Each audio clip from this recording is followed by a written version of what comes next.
Cyber আইন সম্পর্কে আমরা কতটুকু সচেতন, এই অসচেতনতাই সাইবার ক্রাইমের প্রধান কারণ।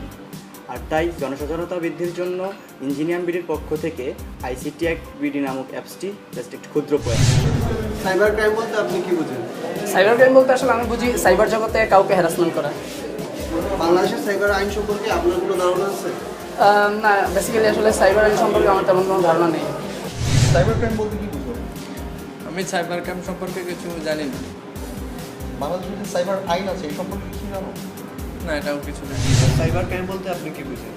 সাইবার ক্রাইম আসলে ইন্টারনেট বেস একটা অপরাধ, যেটা কিনা মানুষের ছবি আপলোড হতে পারে বা কাউকে হ্যারাসমেন্ট করা, পাবলিকালি কাউকে অ্যাবিউজ করা, মানে এইগুলো নিয়ে আসলে সাইবার ক্রাইম।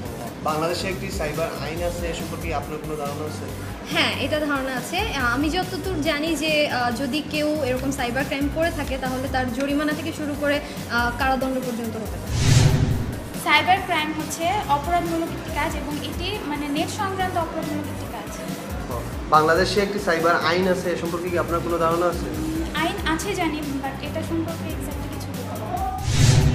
চুরি, ছিনতাই কিংবা খুনের মতো অপরাধ সম্পর্কে আমাদের সবারই কম বেশি ধারণা আছে। আমরা জানি যে এটা কী ধরনের অপরাধ এবং এটার থেকে এটা করলে কী ধরনের সাজা হতে পারে, কিন্তু সবাই অনলাইন ব্যবহার করেও আমাদের সবার কাছে অজানা যে অনলাইনে আমরা কোন কাজটা করলে সেটা অপরাধ হবে আর কোন কাজটা হবে না।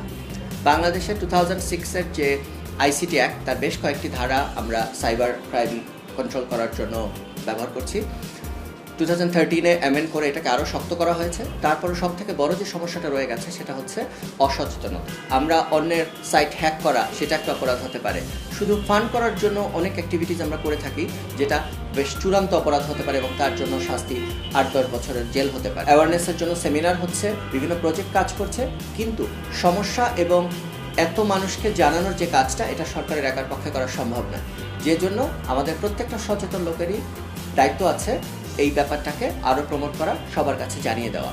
সেই কাজটাই করতে যাচ্ছে ইঞ্জিনিয়ার বিডি।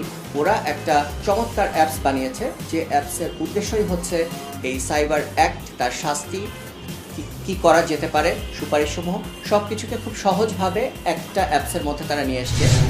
মোবাইল ফোন, পিসি, ইন্টারনেটের সহজলভ্যতার কারণে আজ সবার হাতে পৌঁছে গেছে ইন্টারনেটের প্রযুক্তির এক সুবিশাল দুনিয়া।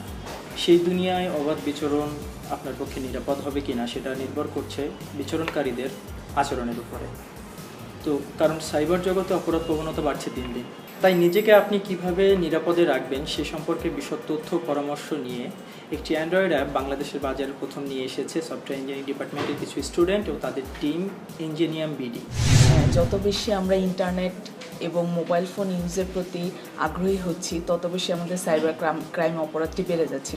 তো এই জিনিসগুলা সম্পর্কে আমাদের সচেতনতা খুবই দরকার।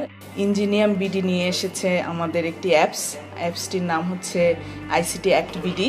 সেখানে আইসিটি অ্যাক্ট সম্পর্কে সব কিছু জানা যাবে, আইসিটির সাইবার ট্রাইব্যুনাল সম্পর্কে জানা যাবে, সাইবার ক্রাইম প্রতিরোধ কিভাবে করা যায় সেই বিষয়গুলো জানা যাবে। তথ্য প্রযুক্তির ব্যবহার যেমনই বাড়ছে, সেই সাথে বাড়ছে cyber threat. Social media, Bluetooth, wireless network, computer, wifi, সব জায়গায় রয়েছে সাইবার থ্রেট। আমার বিশ্বাস এই অ্যাপসটির মাধ্যমে মানুষের কাছে সাইবার সিকিউরিটি সম্পর্কে সচেতনতা বাড়বে। আমি ধন্যবাদ জানাচ্ছি ইঞ্জিনিয়ার বিডি গ্রুপকে, যারা অ্যাপসটি ডেভেলপ করেছে, এবং সেই সাথে ধন্যবাদ জানাচ্ছি সফটওয়্যার ইঞ্জিনিয়ারিং ডিপার্টমেন্টকে। আইসিটি অ্যাক্ট বিডি একটি গণসচেতনমূলক অ্যাপ্লিকেশন। মানুষকে সচেতন করা এই অ্যাপ্লিকেশনটির মূল লক্ষ্য। সর্বোপরি এই অ্যাপ্লিকেশন ব্যবহার করে মানুষ যদি সচেতন হয়, নিরাপদ সাইবার ওয়ার্ল্ড ক্রিয়েট করতে পারে এবং নিরাপদভাবে ইন্টারনেট ব্রাউজ করতে পারে, তাহলেই এই অ্যাপ্লিকেশনটির সার্থকতা ইঞ্জিনিয়ার বিডির সার্থকতা। ধন্যবাদ সবাইকে।